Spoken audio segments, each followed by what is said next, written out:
आज हम बात करते हैं एक ऐसे वायरस के बारे में जिसको बोला जाता है जानलेवा वायरस, और उसका नाम है चांदीपुरा वायरस। ये नाम इसलिए दिया गया क्योंकि 1965 में महाराष्ट्र राज्य के चांदीपुरा गांव में सबसे पहले ये वायरस डिटेक्ट किया गया था, जब बच्चे बीमार हुए थे। तो ये वायरस शरीर में प्रवेश करने के बाद 24 घंटे के अंदर मस्तिष्क में अपना ऐसा असर दिखाता है कि ज़्यादातर मरीज जो इससे प्रभावित होते हैं उनकी मौत हो जाती है।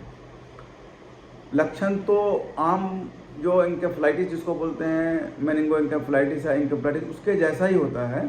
मस्तिष्क ज्वर जैसे इंकेफ्लाइटिस बोलते हैं। तो तेज़ बुखार आना, उल्टी होना, दौरा आ जाना, बेहोशी हो जाना, यही इसके लक्षण होते हैं, जो कि और बैक्टीरियल और वायरल एंकेफ्लाइटिस में पाया जाता है। लेकिन खतरनाक ज़्यादा इसलिए है कि 24 घंटे के अंदर ही मौत होने की ज़्यादातर संभावना होती है। इसका सबसे बड़ा उदाहरण 2003-04 में इंडिया में, सेंट्रल इंडिया में, आंध्र प्रदेश और गुजरात में जो इसका फैलाव हुआ, उसमें करीब 329 बच्चों में ये देखा गया, और उन 329 बच्चों में से 176 बच्चों की मौत हो गई थी। आंकड़ा निकालने पे ये देखा गया कि इसकी मोर्टेलिटी रेट, मरने की संभावना 56% से 75% है। कहने का मतलब अगर 100 बच्चों में ये बीमारी है तो 56 से 75 बच्चे मर जाएंगे। इसलिए क्योंकि इसका कोई डेफिनेट इलाज है नहीं। इलाज के तौर पे सपोर्टिव ट्रीटमेंट ही किया जाता है। तो इसका सिर्फ बचाव है। बचाव के लिए सबसे पहले जानना होगा कि ये ह्यूमन शरीर में आता कैसे है। ह्यूमन शरीर में सैंड फ्लाई से आता है, मॉस्किटो से नहीं आएगा, सैंड फ्लाई से आता है।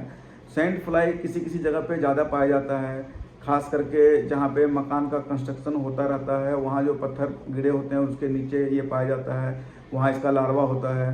तो आपको बचाव के लिए इंसेक्टिसाइड्स देना होगा, लेकिन यही है कठिनाई कि इंसेक्टिसाइड्स उस पत्थर के नीचे कैसे जाएगा।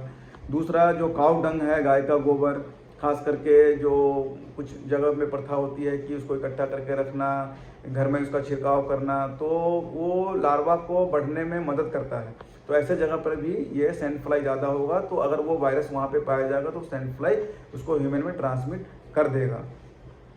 इससे बचने के लिए कोई कारगर वैक्सीन अभी तक मार्केट में आया नहीं है, अंडर ट्रायल है, क्लिनिकल ट्रायल चल रहा है, हो सकता है भविष्य में आ जाए। लेकिन फिलहाल सिर्फ रोकथाम करना होगा, सफाई रखनी होगी, इंसेक्ट से बचना होगा, इंसेक्टिसाइड से स्प्रे करना होगा। अगर सैंड फ्लाइज जिस एरिया में है तो उस एरिया में ज़्यादा ही इंसेक्टिसाइड्स का प्रयोग करें। पत्थर कहीं कोई इस तरह का है तो बार बार उसको उठा करके उसके अंदर इंसेक्टिसाइड छिड़कें। यही रोकथाम है। धन्यवाद। मैं डॉक्टर देव कुमार झा, शिशु एवं शिशु छाती रोग विशेषज्ञ, दिल्ली NCR, और मेरा अपना क्लिनिक है child and chest health care, Delhi NCR। प्रणाम।